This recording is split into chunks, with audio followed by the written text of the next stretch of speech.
The Acolyte truly seems to be the turd I just can't flush. A show that continues to defy the odds and somehow keeps getting worse. I know my subscribers are getting a kick out of my slow descent into madness, but haven't I ranted about this dumpster fire enough? No, absolutely not. If anything, you need to rant longer. Wait a minute, was that? Oh my eldritch god, it is! Well, if the long man is expecting more, I will do my damnedest to make him proud and push through this pool of human excrement. I've changed my mind. Motherfucker, deep down I knew we'd end up back in Shangri-Lesbian. I just thought I'd be completely numb by the time we got there. But I must press forward. Episode 7 opens with Soul and the Grateful Dead doing typical Jedi activities like gathering plants and using a metal detector. You know, things that all warrior monks do, and not in any way designed to try and badly explain their presence on a planet that they shouldn't be on. The Republic lost. Brendok is not a part of the Republic. Sitting around a campfire, Padawan First White Guy is refusing to eat because he's homesick or something. Maybe if they just told him it was poison, he'd consume it no questions asked. Also, someone should really inform him that being a Jedi comes with some travel expectations. At least now his character arc makes some sense. Master Talbot hasn't spoken to anyone in over 10 years. Except for the whole suicide for no reason thing, but we'll get to that later. Trinity hits us with some incredibly on-the-nose dialogue, exposition style, because that's the only way AI knows how to write. Years ago, this planet was cataloged as lifeless because of a hyperspace disaster.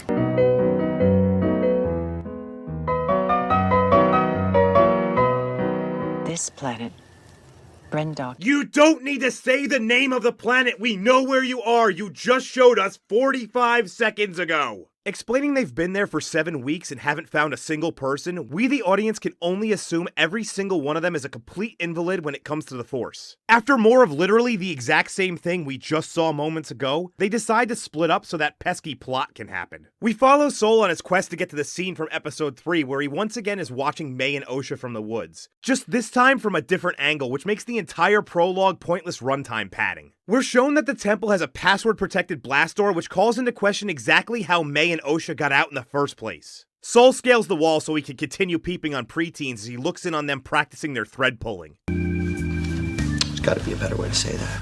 Soul then reports back to Trinity, who insists that they contact the Council, but Soul believes this to be a waste of time and that they should investigate immediately. Because it's not like they have long-range communication technology that's instantaneous or anything. But I guess it's required to frame the Jedi as incompetent. Jedi dumbass. By the way, I love how the Council keeps getting mentioned but is never shown. They don't actually exist, do they? After Walking Carpet hacks the system, they commit a B&E like all good people do from time to time. They show yet another recycled scene, this time not even bothering to change the angle. That's so fucking lazy. You're a lazy fucker. Padawan White Guy has a strange acid trip where I'm fairly certain Alpha Lesbian suggests she trade in tacos for his bratwurst. I would always let you have what you need. Trinity and Soul discuss how the twins are too old to become Padawans, which is a brand new thing we've never heard before. He is too old.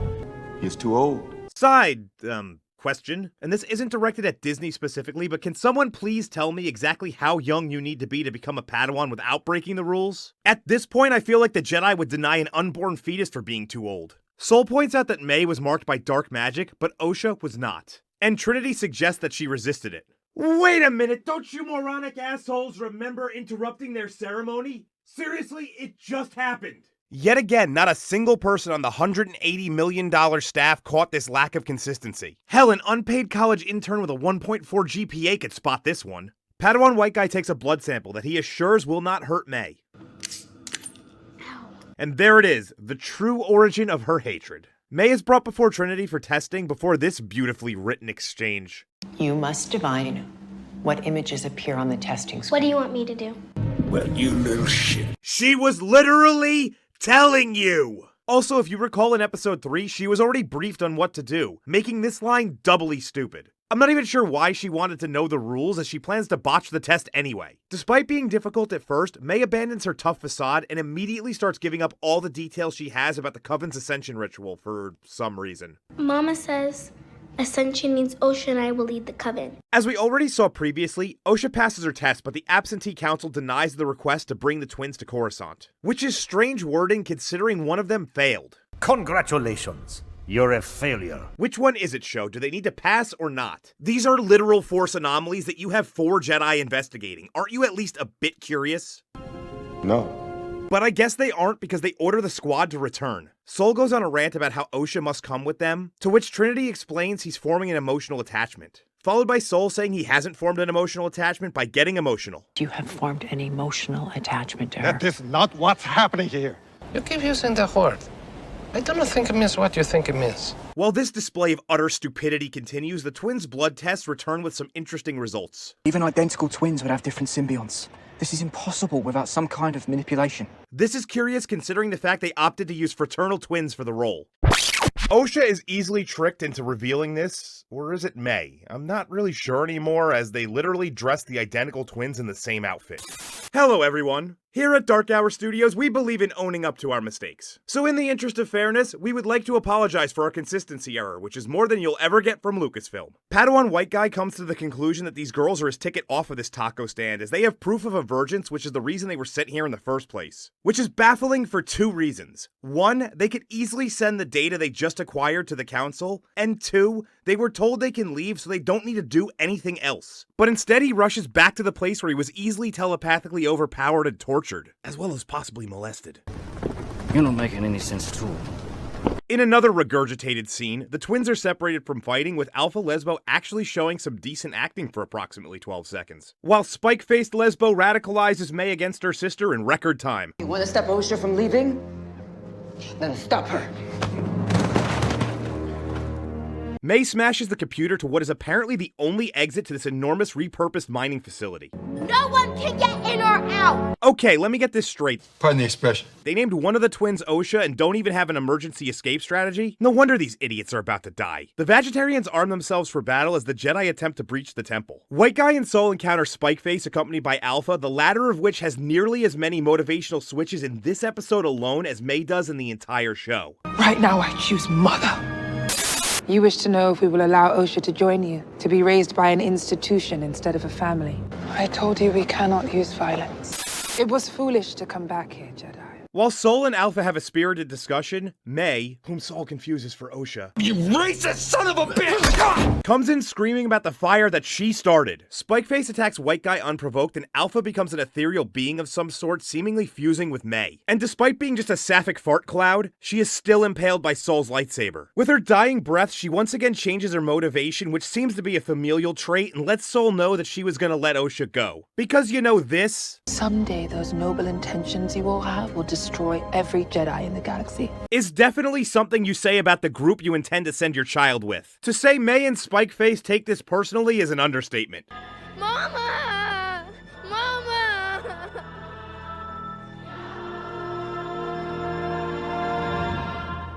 May.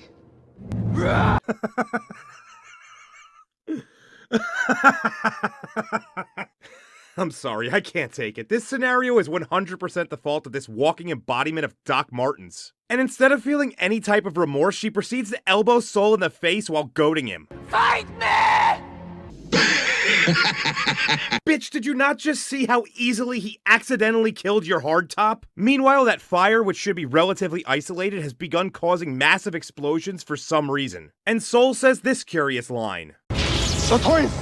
They're locked inside! No, they aren't. At least not both of them. You literally saw one a minute ago. Then out of nowhere, all the Lesbos turn into the same fart cloud Alpha did, and mind control Walking Carpet, who is no longer on the ship that we just saw him on seconds earlier. Okay, time out. What the fuck is going on? This entire sequence is batshit insane. Not only does this all happen in about 90 seconds, none of it makes any sense. For one, attacking the Jedi is reckless and counterproductive, seeing as how they're supposed to be the best warriors in the galaxy. In gigantic air quotes, Disney. Second, if you could just control Walking Carpet, why bother doing any of this at all? Also, considering they specifically say that White Guy took precautions to fortify his mind, why didn't any of the others do this knowing what they're capable of? Lastly, we still have no idea why this building is exploding. A small fire would not cause an entire mountain to self-destruct. It's too much! It's too much! Anyway, Walking Carpet attacks White Guy and Sol, which looks as ridiculous as you'd expect, and Li Zhongjai does his best Gal Gadot impression. no! Walking Carpet completely trounces them and is about to kill Sol when he's saved at the last minute by Trinity, because of course he is. We can't have the male characters looking competent in a Disney product. Using the Force, Trinity severs the space lesbian's mental connection, which somehow kills them all. That's it, I got nothing. That joke just wrote itself.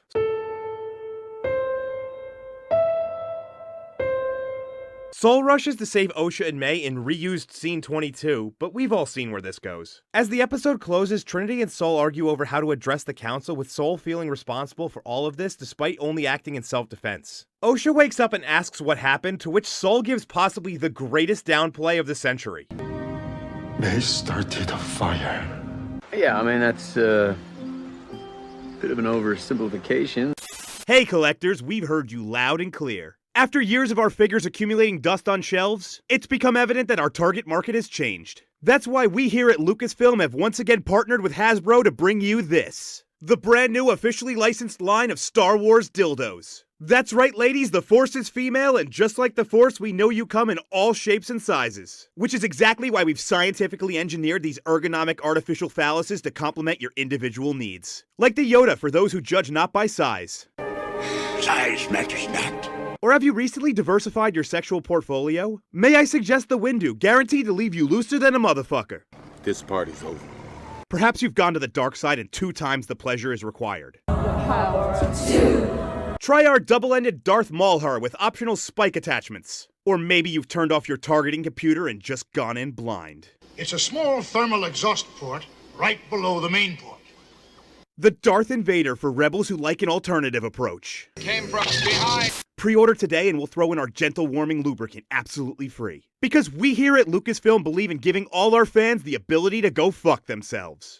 We've finally done it, everyone. The bottom of the 9th, the 2-minute warning, the 18th hole. 1 hour later. The final frame, the home stretch. 2 hours later. The last set, the whatever you call the end of curling, the... Get on with it. Yes, get on with it. Okay, well, whatever euphemism works for you, it's the finale. Like most of you, I'm shocked I made it this far. However, despite this show being a certified horse manure factory, let's not forget the good moments. Music, sweet music. Returning from the Vagtastic voyage, we immediately realized that episode 7 was yet more filler, as we're right back where we left off in episode 6. Osha, still experimenting with BDSM, has a weird dream about May that we can't see. She somehow pulls the hyper-powerful Jason Mendoza into the Shadow Realm, where he just kinda hangs out for no reason. After they snap out of the group hallucination, Osha informs Dental Puns that she knows where May is. He threatens to leave her behind, and she reminds him that it was her vision and he has no idea where to go. It's a bold strategy, Cotton. Let's see if it pays off for him. So how the hell did he think this was gonna work? That's like trying to bluff the pot in poker before the cards are even dealt. Striking an agreement, they decide to travel together and see which one gets to her first. So you two arrived at the same time. Meanwhile, back on his ship, Sol tells May we're there, back at Brendock again. Just when I thought I was out, they pulled me back in. God damn it, why can't I escape this fucking place? Anyway, that's where we find ourselves. Why? That's a good goddamn question. There is a vengeance on this planet, now that you and Osha are both alive. This shit again? They have a nice little argument over who's to blame, and Sol finally goes to answer the question he's been trying to explain the entire show. You're not even sisters. You're... Why the hell is he never allowed to finish this line? Seriously. Also, for a Jedi, this dude's situational awareness is straight up ass. May uses an escape ship to flee from Sol in motivational shift number, who the hell knows anymore? See you in hell, Jedi. A chase ensues and May tries to lose him in a planetary ring. He's too big to follow us in here. Why would you think this? His ship is barely larger than yours, and also it's just a cloud of dust and debris that you're not even dodging. Why would it do more damage to his ship than yours? Just as he's about to catch her, Caddyshack appears and tears out cables for some reason. This makes the ship flip over despite there being no gravity. It also causes May to lose control, even though the ships don't make contact and she crash lands on the planet. Because, you know, physics don't exist or anything, and the laws of the plot outweigh the laws of common sense. Back on Coruscant, which has a severe lack of traffic, might I add, Padawan British Twink informs Nepocrit that a senator is visiting the Jedi Temple. I'm a senator. She storms off to meet him, apparently angry that he exists. He randomly brings up her car sickness again. How is your stomach? It's my head, actually. Why is this a plot point? Is it an in-joke for the production staff we're not privy to? He mentions he's aware that she's heading up a murder investigation without reporting to the Senate, which doesn't make any sense since her superiors are the Jedi Council. Why would she be obligated to tell the Senate? It's not like the local police call a congressman every time a death occurs in his district. Man, could you imagine what the phone would look like for the representative from St. Louis?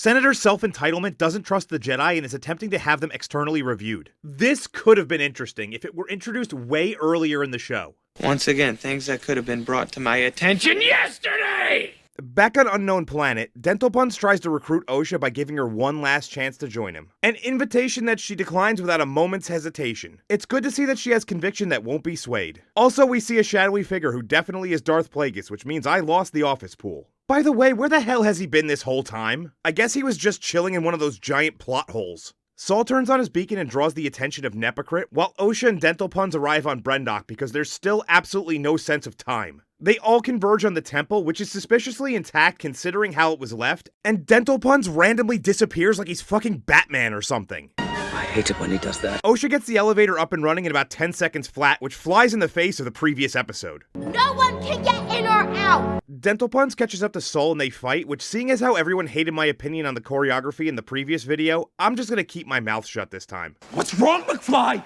Chicken? But they do briefly pause after seeing the Jedi approach in their ship. More on that later. While that's going on, Osha and May have a different type of encounter. The type where stupidity and idiocy duke it out over which one is king shit of Turd Mountain. Everything that happened here. All because you didn't want me to become a Jedi. I didn't do this. Bullshit! After the negotiations fail, they have a fistfight, which is, well, just look at it. Now, I'll acknowledge that this is a really hard type of fight to film. Had this show built up some goodwill, I may have given them a pass for having to use body doubles and superimposition. But they haven't earned it, so fuck them. This is seriously some of the single worst choreography I've ever seen. The strikes don't connect, there's zero logic to any movements, and the cinematography is terrible at hiding all of this. Get a grip. Soul and Dental Puns continue to duel, and Soul disarms Puns by cutting off the top of his saber. Puns promptly forgets that he has a hidden second saber in the bottom and discards it. Soul's about to execute Puns when May intervenes by grabbing his saber and tosses it aside, which for some reason destroys it because, you know, these things aren't known to survive falls from great heights or anything. This shit can't be happening. May wants Soul to confess to the High Council, the Senate, the Republic, and the 1991 Denver Broncos.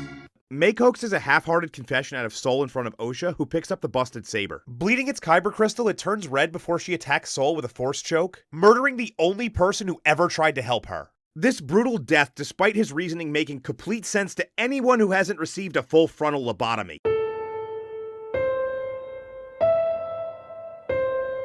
Nepocrit and Twink. By the way, how is this guy a Jedi? Touchdown after what I'm guessing was a holding pattern imposed by the FAA. They're flanked by a bunch of nameless Jedi that honestly look like the catering staff. Nepocrit reaches out with the Force and immediately recognizes Dental Puns. I'd like to say this is surprising, but this connection is literally one that everyone has been predicting, myself included. I know where they are. Follow me. No shit, really? I don't know, maybe they're at the giant temple surrounded by nothing? Just a guess. May takes Osha to her super secret escape area, which I guess means people could have gotten out after all, as the Jedi come to bust all the tables and use Gopher Ex Machina to track down the Not twins. Dental Puns finds them and says this. If I can find you, so can the Jedi. We ain't found shit! This is hilarious because the Jedi need to use a goddamn tracking rodent. You know, Disney, you can stop character assassinating the Jedi any day now. Nope, I'm never wrong. Osha decides she will train with Dental Puns after all because why the fuck not? And May opts to have her memory erased because that's just a thing now. What the fuck is even going on here? How did these people read this script and think this made any type of sense? Even Lee Zhongjai, who doesn't know English, must have known what a clusterfuck this is. May and Osha hug and have this exchange. I will find you. I know you will. What? Osha, you'll know where she is. It's May who's getting her memory wiped. I legitimately believe that the word assemblers forgot which character is which. May is arrested with zero understanding of her crimes and brought to see Nepocrit. And instead of upholding any type of righteousness, this green bitch scapegoats Soul to bury her own incompetence. A rogue Jedi named Soul killed his accomplices.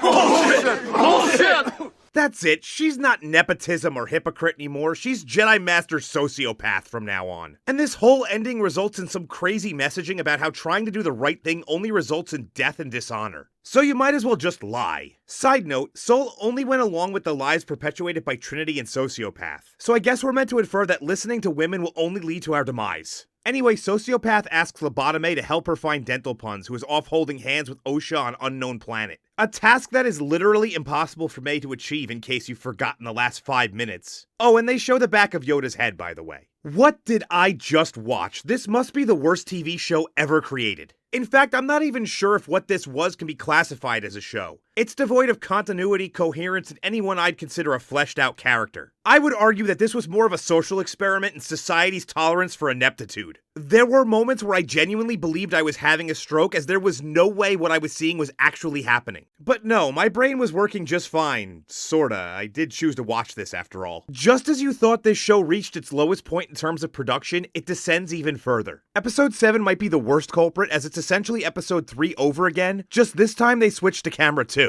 It's an installment consisting of 90% shit we've seen already, filmed simply to hit an episode quota. It was touted as being a bitter reveal of the truth, but answers only the shallowest of questions. Nothing has changed other than Soul's guilt having less logic attached to it. And Jedi Master White Guy who killed himself for no reason. The Jedi are not at fault here, and Disney, despite their best efforts, continue to fail in their perpetual quest to frame them as villains. When it comes to the finale, we're met with the worst cross-section of incomprehensible dialogue, scripting dead ends, and plot holes big enough to fly the Millennium Falcon through. The story continues to fall apart with each new revelation. And due to the non-linear nature, contradictions occurred at geometric rate, compiling in an exponentially growing boulder of shit snowballing toward the brain of anyone unfortunate enough to attempt to make sense of it all. I'd like to say this is some of the most forgettable trash ever released, but I truly believe The Acolyte will leave a mark we will never be able to erase. If I was a writing teacher, I would use this as my #1 example of how not to tell a story. At its core, it's a crime drama in space, but with no resolution and a cynical moral. That if you try to be a good person, you'll be rewarded by being killed by the one you're trying to help, and having your reputation tarnished post-mortem by a friend for her own personal gain.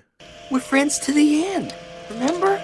So there we have it. After 8 flush attempts, this steamy coiler has finally made its way down the drain. A miserable show run by has-beens and never-wers, seemingly designed with the express purpose of alienating what small audience was left. Star Wars is a rotting corpse, shambling along without direction, purpose, and absolutely no brain activity. Its warmth has long since faded, and any sense of what it once was is lost to time. If you're anything like me, you recall a point in your life when this series held great meaning to you. Keeping the magic alive was at the cost of your own social standing during a time where being laughed at for liking Star Wars was the norm. Unfortunately, the people who once looked down upon you for having passion for this iconic franchise are now the same people in charge of it. Individuals who at their core hate what Star Wars represented, for who the concepts of good versus evil and triumph through adversity are simply foreign languages. I mean, the best parts about Star Wars is there is no good or evil.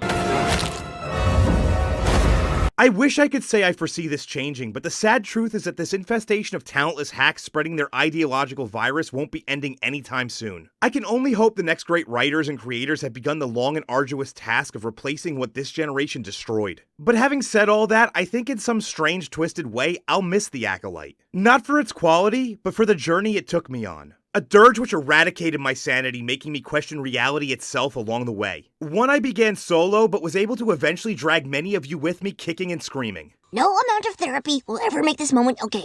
I just want to thank you all for joining me in this annihilation of brain cells, and I hope that I entertained you a bit with my outbursts. I never imagined I'd receive such support for one of these videos, nevertheless multiple, and here's a little promise from me to you. If you keep showing up, I'll keep blowing up. And if that's not enough to convince you that I'm extremely appreciative, then I'm not sure anything I could possibly say would do the trick.